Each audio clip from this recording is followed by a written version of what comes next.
Do you know that most people got confused between histamine intolerance and sulfite sensitivity? Because both conditions share some of the similar symptoms, such as flushing, eczema, and skin conditions such as hives. In this video, I will discuss where these compounds are commonly found in our food and how our body metabolizes them, and gives you insights as in how it can support your body system to avoid all these side effects when they are in excess. Let's start with histamine. Histamine is a naturally occurring compound, and we need them in adequate amount for our immune response, alertness, gut motility, and other bodily functions. The issues arise when we have too much histamine, either coming from the food we eat, too much histamine producing bacteria in our gut, or exposing ourselves to too much allergens and triggers from the environment. Histamine can be commonly found in fermented and aged food, such as your bacon, cheese, ham, your kefir, kimchi, sauerkraut, and even your yogurt. Under normal conditions or in most healthy individuals, histamine can either be broken down and metabolized by enzymes, or they can be stored and released by our mast cell when triggered. I believe some people have heard of these DAO enzymes, diamine oxidase.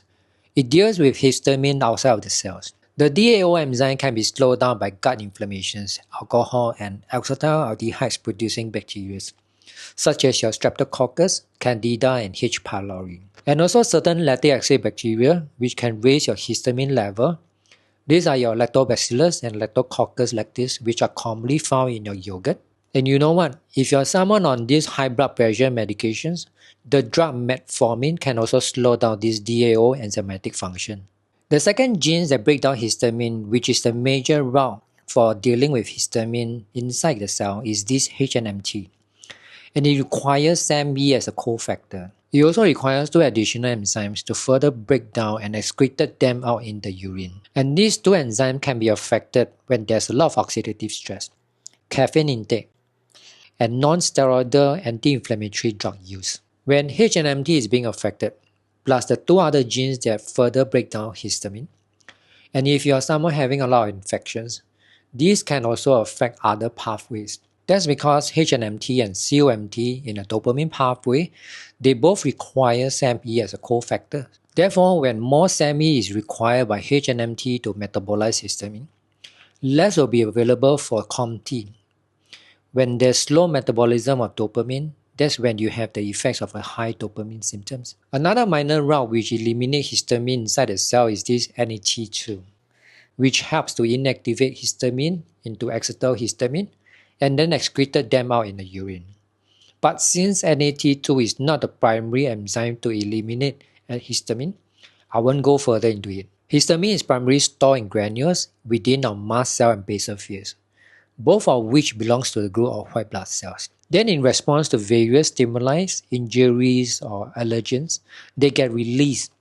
That is when you fear the side effects. Certain epigenetic factors can actually speed up the release of histamine, especially when someone consumes a lot of alcohol, or if they have high dopamine, high estrogen, or high stress level in their system. And most of the time, high inflammation and infection in the gut are also commonly found. Sulfites are chemicals mainly used as preservatives in wine, canned food, and processed meats.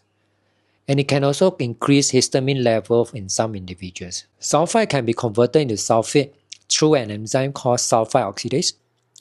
Then sulfate can either be excreted in the urine or can be used as a phase 2 detoxification by the liver, and also can be used as a further metabolism for our neurotransmitters. Sulfate oxidase requires heme iron and molybdenum as a cofactors, and they are heavily affected when there's a lot of heavy metals such as arsenic and tungsten inside the body.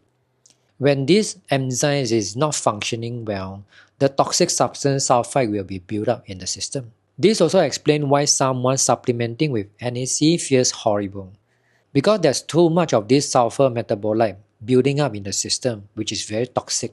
Sulfite also binds to vitamin B1, which is very crucial for the production of your stomach acid. So now let's look at how it can actually support your histamine pathways.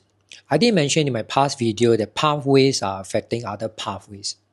So the list over here are all the micronutrients required to run your methylation cycle, such as your folate pathway, SAMe pathway, glutathione pathway, also known as the transsulfation pathway, including your histamine pathway.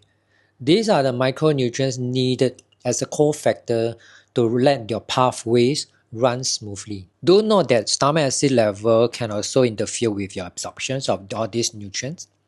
And you have to rule out H. pylori bacteria because H. pylori can actually neutralize the pH level of your stomach acid. Check for gut dysbiosis such as your SIBO because the bacteria can compete with the body to absorb essential nutrients, hindering proper absorption. Make sure that you are not in constant stress because sympathetic nervous state will not prioritize digestion, as mentioned also in my past videos. As for sulfites, try to avoid foods that are high in sulfites. These are commonly found in your canned foods, beer, wine, and even processed foods such as your sauces, gravies, and even baked goods. Make sure your sulfite oxidase is clean by providing all the cofactors as mentioned for the methylation cycle and histamine pathway, plus molybdenum. Although there might be other causes for your sulfite sensitivity, for example, you might have a mutation in your CBS genes, or if you are staying in a moldy environment, exposing with a lot of infections, or if there's a lot of oxidative stress in your system, all these will actually slow down your pathway tremendously. Further functional testings can be very informative and very useful, so you might want to consider getting them if you think that the current data is not enough for you to determine where are the sources. We can also clean up the system by using the 3R's approach: remove, reduce, and restore. First, you have to remove yourself from the toxic exposure. If certain toxic and toxins you can't remove, for example the microplastics or even the BPA and receipts, you just have to reduce exposure as much as you can. Then restore your body with the nutrients, the essential vitamins and minerals. Then eventually your body can run the pathway smoothly. Okay, we have come to the end of this video. As you can see, when someone having all these high histamine symptoms, most of the people will reach out for antihistamine pills. And yes, they might give you this instant relief, but when the underlying issues is not being addressed, the symptom will keep coming back. If you can't resolve your symptoms you're having right now, try looking for clues upstream. If you have not watched the video on how anti-nutrients can affect your digestion, do click here.